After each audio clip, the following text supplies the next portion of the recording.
Okay, so this example problem is for a two-surface enclosure. So we have, let's choose a pen.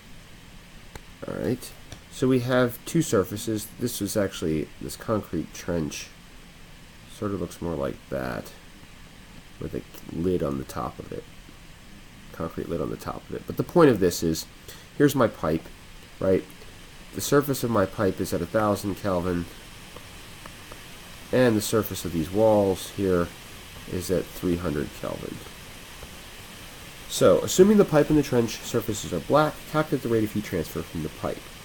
Well, if this is surface 1, and this right here is surface 2, the first thing I can do is get my view factor from 1 to 2, and it's rather simple, right? F12 equals 1. All radiation, diffuse radiation leaving surface 1 will arrive at surface 2. So Q radiation is going to equal A1 F12 sigma T1 to the fourth minus T2 to the fourth. That's my equation, but this equation only works for black bodies. Alright, well, I know A1. Alright, but I'm going to get this A1 equals pi D1L.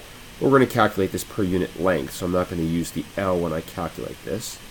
Sigma is the Stefan-Boltzmann constant, so sigma is 5.67 times 10 to the minus 8 watts per meter squared Kelvin. I know T1, I know T2, I've got my view factor.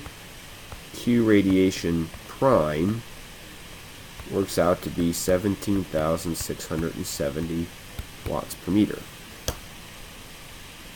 Okay, I also have to calculate Q convection. So if this is my surface and these are the walls, okay, and we're given the H value for this surface, and I'm given a different H value for this surface, then I essentially have two resistors in series. One convection resistor and another convection resistor. So if this is T1, I have 1 over H1A1, and this is going to be T infinity. That's the temperature of the air inside the channel. And then I have another convection resistor to get to T2, which is going to be 1 over H2A2. The H1 is given as 4 watts per meter squared Kelvin, and H2 is given as 6 watts per meter squared Kelvin. A1 is pi D1L, and A2 is, well, whatever this dimension here is, W. If it's square, it's going to be 4WL. Now again, I'm not going to use the lengths because it's a per unit length problem. The width of the channel, the square channel, each leg is 1 meter. Okay? So, if I plug all that in, I get Q prime convection is 836 watts per meter. And the Q prime total, I just add them up, is Q prime radiation plus Q prime convection. The reason I can do that is because we're going to assume the air is transparent to the radiation, right? So they're basically just not going to interact. Okay, that gives me a total of 18,506 watts per meter.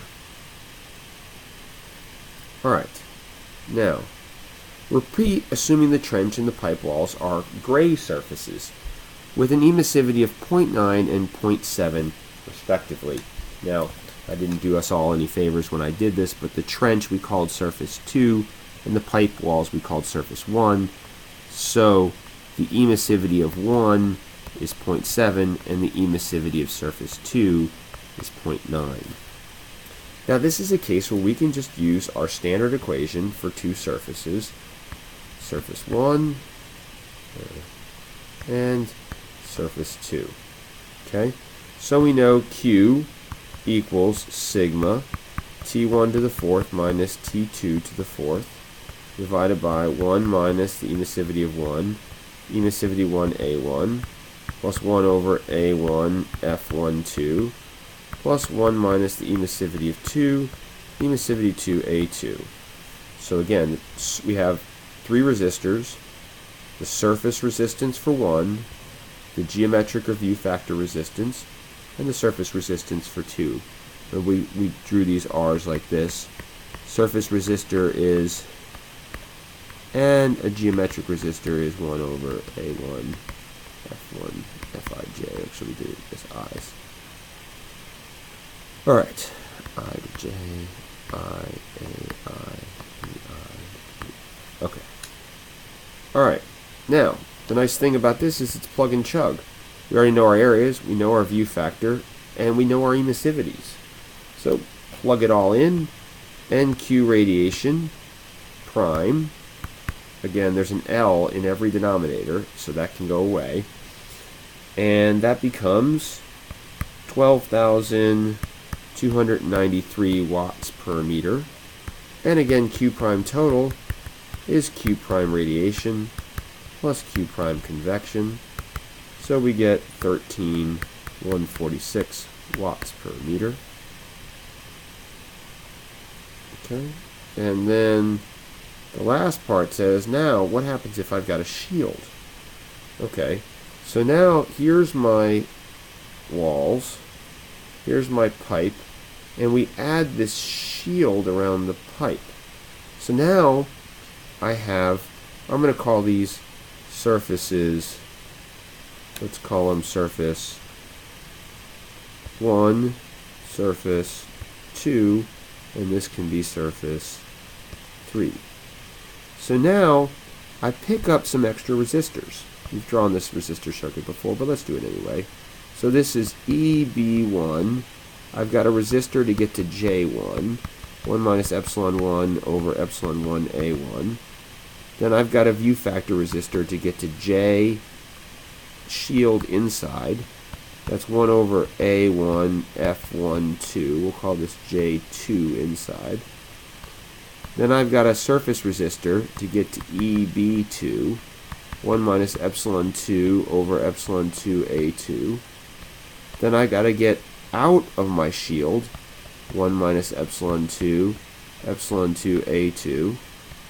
Then I've got this is J2 outside. Then I've got 1 over A2 F23 view factor resistor, and then another surface resistor to get to EB3. This is J3. 1 minus emissivity 3 A3. Now notice this is the inside surface of the shield, and this right here is the outside surface of the shield. Now in this problem, emissivity is the same on both sides, so I just used 1, emissivity 2, which equals 0.1, but in reality, there could be different emissivity values on the two sides of the shield. But this is pretty standard for a shield. We end up with 6 resistors.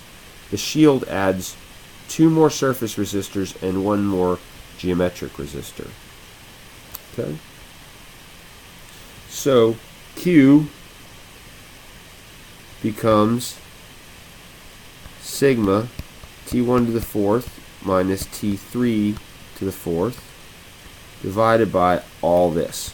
1 minus epsilon 1 A1, 1 over A1 F12 plus 2, 1 minus epsilon 2 A2, 1 over A2 F23, 1 minus epsilon 3 over epsilon 3 A3. We need to identify A2, which is pi D2L. Again, we're going to drop all the L's and we're going to get a Q prime.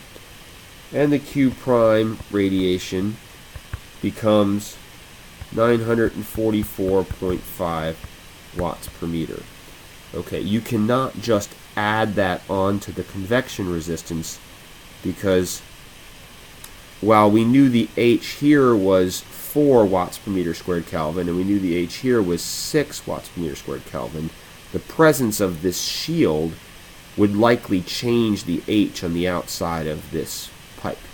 Okay, you'd probably need an H for this enclosure right here. You'd need a new H for the outside of the shield, and possibly a new H here, but maybe that one would stay the same. Okay, now the problem avoids that because it just asks us what is the percent reduction in loss by radiation from the pipe, so we're not going to be concerned with what happens to the Q convection, and the percent reduction is just our Q prime basically without the shield minus Q prime with the shield divided by the Q prime without the shield, and I get 92.3% reduction.